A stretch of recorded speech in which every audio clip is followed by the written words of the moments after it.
जय जिनेन्द्र। आज इस वीडियो में हम मोह कर्म के बारे में जानेंगे।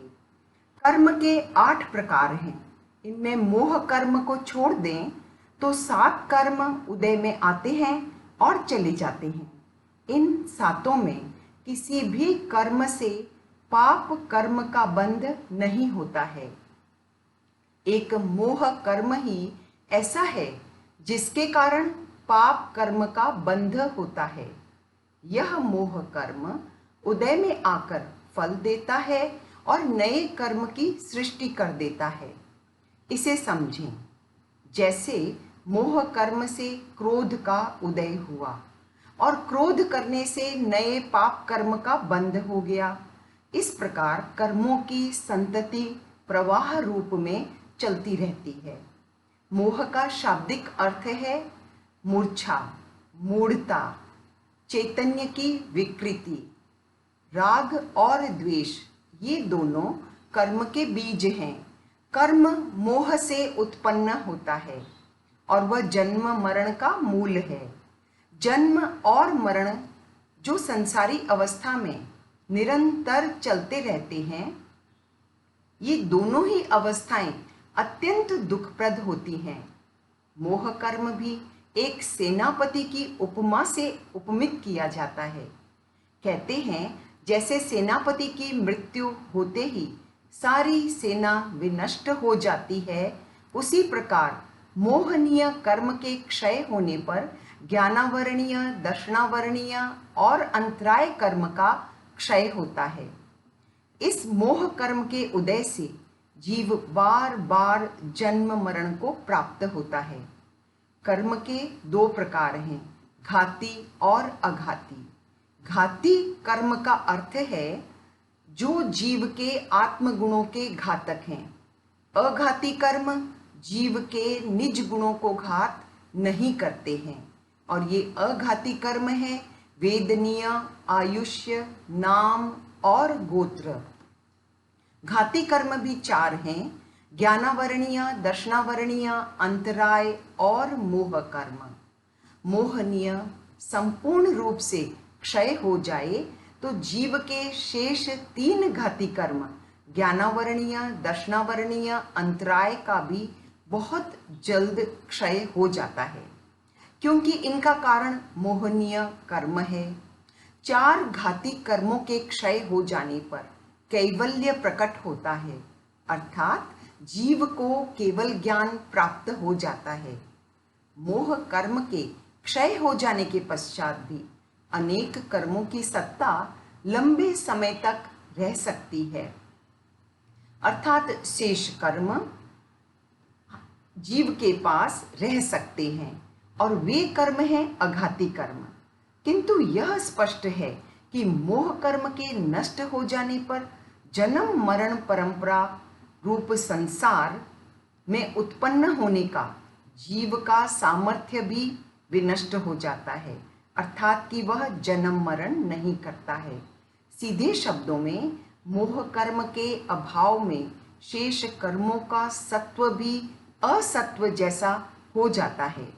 अब हम मोह कर्म के प्रभाव पर दृष्टिपात करें। एक मोहग्रस्त व्यक्ति मोह को समझ नहीं सकता है। उसके लिए उतना ही मुश्किल है जितना एक बेहोश को अपनी बेहोशी का भान होना।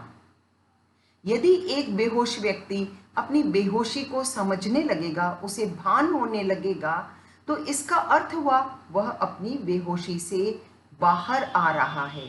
इसी प्रकार मोहग्रस्त प्राणी अपने संसार के व्यामोह में फंसी हुई स्थिति का ज्ञान तब तक नहीं कर पाता जब तक वह प्राणी कामना रहित, तटस्थ, शांत और समता की अवस्था में न आने लगे।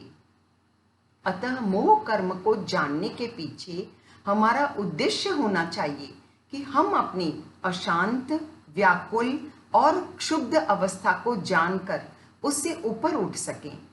मोह कर्म के प्रभाव में हम यथार्थता को नहीं देख पाते हैं। एक्चुअली हम इस नश्वर अशुचि देह को ही सत्य मान लेते हैं और हमारे चिंतन की परिधि भी शरीर के इर्द गिर्द ही घूमती रहती है। फलस्वरूप हम मरणशील को स्थायी, दुखदाई को सुखदाई और पराधीनता को स्वाधीनता, और आगे बढ़ें तो धन भवन आदि जड़ वस्तुओं को ही जीवन का सुख और जीवन का उद्देश्य मान लेते हैं। सत्य तो यह है कि ये अचेतन वस्तुएं तो बहुत दूर की बात हैं, हमारे अपने सगे संबंधी आदि भी हमारे अपने नहीं होते हैं। मोह एवं भ्रमवश हम इनकी प्राप्ति में अपने बहुमूल्य मनुष्य जीवन के काल को व्यतीत कर देते हैं। चरम और कटु सत्य को जानें, ये सारे सांसारिक संबंध न तो कभी हमारे थे और न कभी हमारे होंगे। अधिक दूर न जाएं, यह हमारा शरीर जो 24 घंटे हमारे साथ रहता है, यह भी हमारा अपना नहीं है, तो रिश्ते नातों का तो प्रश्न ही नहीं उठता है। मोह एक चक्र है और इस चक्र को वही तोड़ सकता है जो इस पर प्रहार करना जानता है, तोड़ना जानता है। मोह कर्म सभी कर्मों का जनक है। इसके टूटते ही तृष्णा और तृष्णा के टूटते ही लोभ भी टूट जाता है।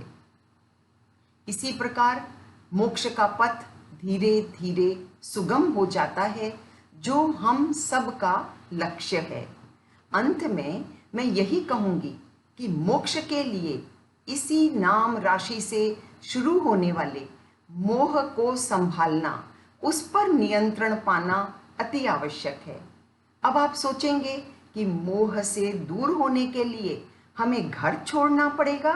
नहीं, ऐसा कुछ नहीं है, क्योंकि अनेक बार यह भी देखने में आता है कि जो वैराग्य या संन्यास ले लेते हैं, उनके भी मोह कर्म नहीं छूटता है, पुद्गलों के प्रति आकर्षण बना रहता है। अतः हम जो भी प्रयास करें, अपनी वर्तमान स्थिति में वस्तुओं और परिजनों के मध्य ही करें।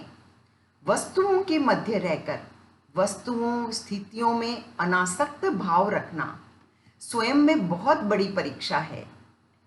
हमें इसमें ही खरे उतरना है, इस मोह पर विजय प्राप्त करनी है। जय जिनेंद्र।